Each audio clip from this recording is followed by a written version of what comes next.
course, Myles was having an excellent season, and it's hard to replace somebody with that kind of production. But we've got some guys that are mentally and physically up to the challenge, and I have total confidence they'll give us everything they have and produce when needed. Is there anything new on Vernon? Would he be available this week? I think it's going to be very close. We just have to play it by the end of the week, see where it is. Does it feel like a different challenge at all because of what happened Thursday night and kind of all that seems to have gone with it as far as trying to keep these guys together and get them to move on? I think we've got a resilient bunch of guys that they've accepted a challenge every week. It seems like it's been something different. That's the way football seasons are, though. So when you kind of become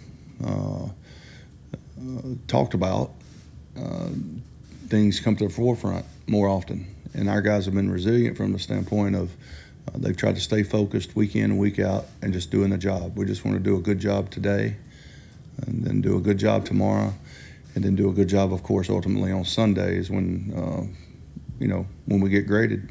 Myles Garrett's a good person. He's a good individual.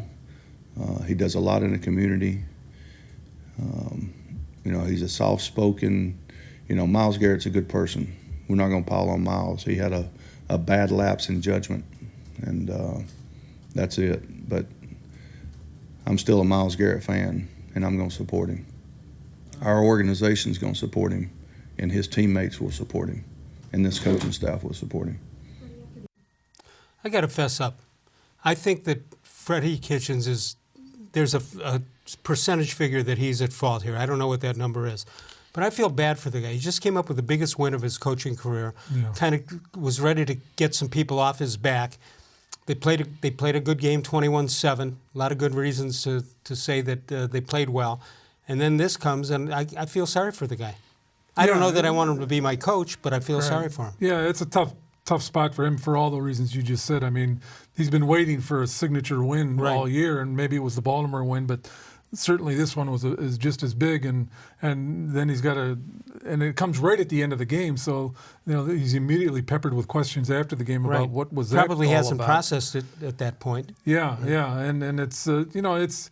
But again, it goes back to if your team is under control, this kind of stuff doesn't happen. And when you get a great win, you can come in and talk about a great win instead of all this other nonsense. Yeah. All right.